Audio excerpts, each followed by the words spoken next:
O pessoal que eu aconselho não usa a palavra queda, porque a queda passa a visão para o usuário como se ele fosse inocente. Porque você cai se você estiver andando numa escada escura, você tropeça, você não viu, você não premeditou. Você não pode mexer no fogo e quando se queimar, você fala que foi um acidente. Então, essa palavra, tem palavras que no aconselhamento bíblico que eu dou, não uso. Exemplo, é queda, não uso. E não só essa palavra, eu caí. Não, tudo bem, você caiu. Você fez o quê? Eu quero entender. O que você fez? E o ser humano consegue perceber quando ele faz uma coisa podre, quando ele verbaliza aquilo. Uhum. Quando você vai aconselhar alguém na área sexual, a pessoa às vezes fala, como é que... Eu sempre falo, como é que você tá? Não, eu tive uma queda. Não usa essa palavra. O que aconteceu? A pessoa nem consegue falar o pecado que cometeu. Porque é tão sujo esse pecado, meu irmão, que o ser humano não consegue verbalizar. Só que a primeira coisa é, a pessoa tem que verbalizar para se envergonhar. Se você tem coragem de fazer o culto, fazer. Você vai ter coragem de falar. Você tem que dizer. Você tem que chamar o seu pecado pelo nome. Porque quando você não chama o seu pecado pelo nome, você vai ter tendência de continuar nele. Entendi. É uma coisa que eu uso nos meus aconselhamentos. Eu falo, chama o seu pecado pelo nome. E geralmente eu peço para a pessoa anotar. Chega em casa e anota todos os pecados que você tem, que te levaram a as coisas erradas que você fez, e vai mencionando quando você ora. De modo que você possa ver quão sujo isso é. De modo que você possa realmente buscar um perdão da parte de Deus. Porque é normal você falar que caiu. Mas quando você fala, eu substituo a palavra cair pela palavra escolher. Não diz que você caiu na pornografia, diz que você escolheu consumir pornografia. Isso muda tudo. Geralmente, eu vou aproveitar para passar aqui um dos métodos que eu uso. É assim, quando você vai aconselhar um viciado em pornografia, se for um cristão, eu uso esse método aqui. Você escreve, a gente tem um aconselhamento domingo, e se você cair na segunda-feira, você escreve assim, eu escolhi consumir pornografia do que está satisfeito com Cristo. Ele vai escrevendo segunda, terça, quarta, domingo, ou no dia que a gente tem aconselhamento, você vai me trazer aquele papel. E você fala, você está vendo que não é apenas uma coisa normal, que você literalmente escolheu isso ao invés de Cristo? Você escolheu as promessas da pornografia ao invés de Cristo? Ele vai perceber que não tem apenas um pecado, tem o quê? Tem um ídolo. Porque ocupou o lugar de Cristo no seu coração. Uhum. Isso traz a pessoa à tona o quão ruim isso é. Então, são métodos que eu uso e realmente, isso para cristãos. Mas para ímpios, a gente usa outros mecanismos. Hein? A gente não aconselha ímpios. A gente prega para eles se arrependerem. Mas cristãos que lutam contra esse pecado, a gente tem esse procedimento de confissão, prestação de conta. Como é que funciona? Aí o pessoal está assistindo, aí o pessoal já pega isso para usar aí nas igrejas. Vai né? ser ótimo, vai ser ótimo. Então, sobre prestação de conta, como é que funciona? A gente faz um contrato. Às vezes a pessoa assina mesmo. Assina e ora diante de Deus. Olha, como se fosse um voto. Um voto. A gente ora mesmo. Olha, toda vez que tem assim... Primeiro, dependendo do estado do usuário, eu falo assim, toda vez que você tiver com desejo de consumir pornografia, pare de fazer tudo que está fazendo e liga para mim. Não importa o horário, liga para mim. Liga para mim, a gente vai orar. Se você não ligar para mim, isso é sinal de que, ou para mim, ou para sua esposa, ou para a pessoa que você está falando, isso é sinal de que realmente você quer permanecer nisso. Porque você não está sendo forçado a consumir a pornografia. Aí, beleza. Por que eu uso esse método aqui? Porque nos nossos aconselhamentos, na prestação de conta, não é para saber quantas vezes você caiu. Não. É para saber quantas vezes você conseguiu não cair. Quantas vezes você... Não é para saber se você caiu ou não. É para conversar sobre o seu avanço. A prestação de conta não é para contar os pecados que você foi cometendo, não. É para contar sobre as vitórias. Então, esse método de prestação de conta funciona. O desejo subiu, cara, liga para um amigo, liga para um pastor, mas liga. Tem que ligar. Isso literalmente funciona, porque a sensação, Caio, de que você vai ter que contar o seu pecado para outra pessoa, faz o quê? Coloca em você um freio para não se entregar naquele pecado, porque contar os seus pecados é uma coisa muito vergonhosa. Uhum. Então, só a sensação, ainda que você queira se entregar, só a sensação de que você vai ter que se humilhar de novo, contando tudo, isso vai te dar força para não fazer. É interessante que a Igreja Católica tinha a sessão de confissão. dos Uhum. irmãos, né? Engraçado que o padre, né, o cardeal, eles ficavam de lado, numa casinha fechada, e ficava apenas ouvindo, mas não olhava pra pessoa. Uhum. Então a pessoa, ela conseguia falar dos Falar pecados sem tudo. falar, opa, ele vai saber de quem tá falando, né? Uhum. E hoje a gente tem vergonha. A gente A tem gente tem vergonha. vergonha. Por quê? Quando o pecado vem à tona, constrange. O que as pessoas vão pensar? Olha só, eu tô falando sobre casamento, mas eu vejo pornografia todos os dias.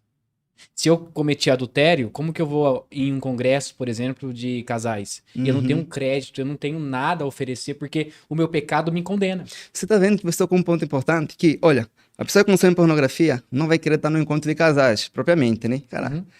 só que a pornografia ela é um pecado contra a sua igreja, em primeiro lugar. Porque se você consome pornografia, você não vai querer servir a sua igreja. Se você consome pornografia na sexta, no domingo você não vai querer cantar, você não vai querer tocar. Você não está pecando apenas contra você, contra a sua própria igreja. Uhum. Não apenas que você está pecando contra a sua igreja, mas como você está mentindo à sua igreja. Você está mostrando diante deles que você é uma coisa que você não é em secreto. Então, não tem uma área da nossa vida que a pornografia não atinge se a gente se entrega nela. Afeta a família. Imagina um cara que consome pornografia e é pai. Pô, que o tipo de filho merece ter um pai que consome pornografia? E mulher? Que mulher? Né? Ainda voltando na questão de confissão, Caio. É um assunto bom que você tocou. Nós ainda temos essa ideia como muito católica. Só que o apóstolo Tiago, ele fala assim, confessai vossos pecados uns aos outros. Primeira coisa, é que quando você confessa o seu pecado, Satanás já não tem mais nada para te acusar. Ainda que você não venceu ele. Você confessa para a igreja, Satanás já não tem mais nada para te acusar. Quando eu falo para a igreja, eu falo para duas pessoas ou uma. Segundo, a pessoa às vezes não quer confessar porque fala assim, não, isso é entre eu e Deus. Isso aqui é mentira. O pecado que você comete não é apenas entre você e Deus. Se você é casado, é um pecado contra a sua esposa. Porque você não pode dar atenção na sua esposa, os teus olhos estão voltados na pornografia. É um pecado contra a sua igreja, é um pecado contra a sua família.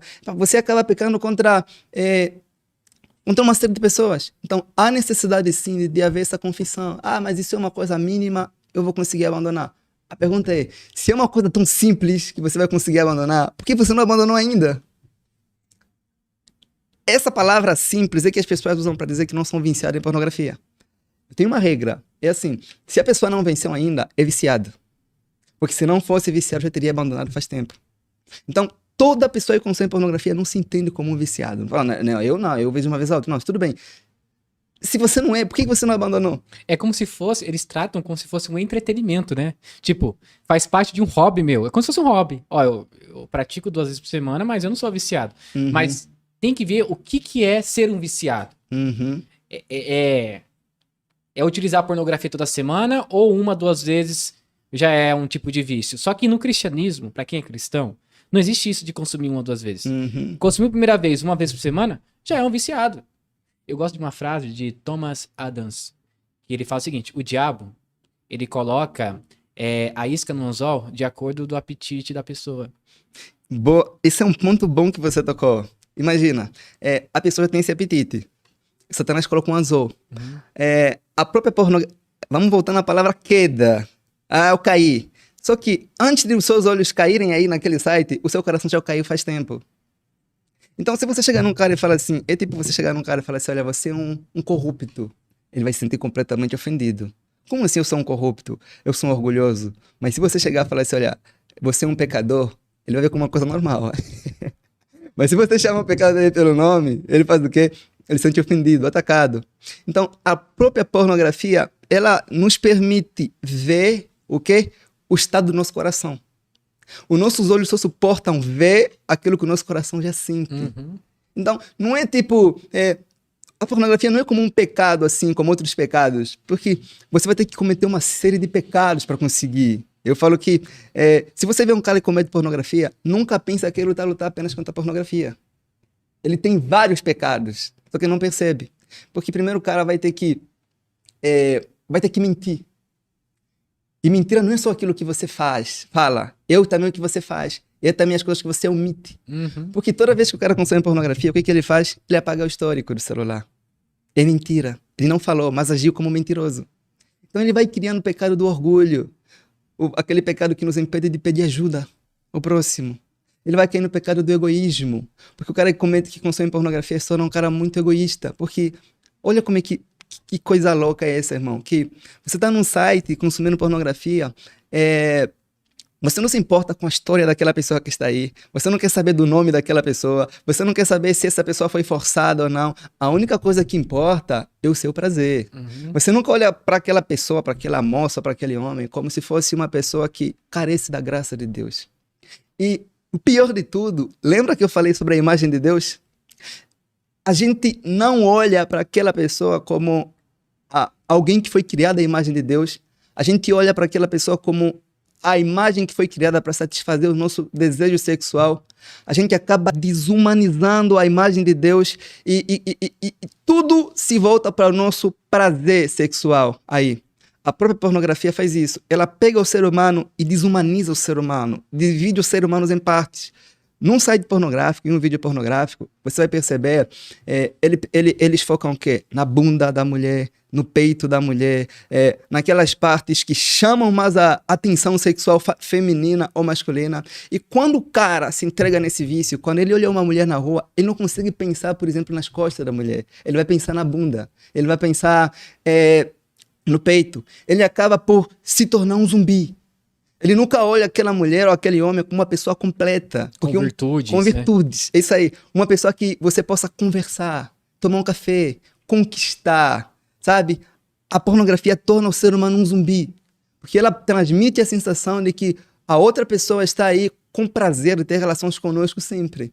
Na pornografia ninguém diz não. Num site pornográfico não há conquista, não há casamento, não há filhos, só há sexo. Não há conversa, não há conquista, não há nada. Por isso que os homens e mulheres que consomem pornografia, eles têm tendência de se tornar muito insensíveis. Porque eles desumanizam outro ser humano. Isso que eu sempre gosto de falar, que o cara que consome pornografia, ele não gosta de mulheres. Não gosta, porque não é possível você amar mulheres e suportar vendo mulheres sendo tratadas como coisas, como objetos. Não é possível você amar a mulher e você não valorizar, não respeitar, não assegurar, suportar vendo elas sendo expostas daquele jeito. Uhum. Claro que algumas vão aí porque querem, né? Outras por esforço ou coisas parecidas. Mas ainda assim, o cara que realmente ama essas coisas, ele se protege de ver. Uhum. Porque é uma coisa dura de se ver. Não consigo entender, Caio? Entendi. Então, tem tudo isso, meu irmão.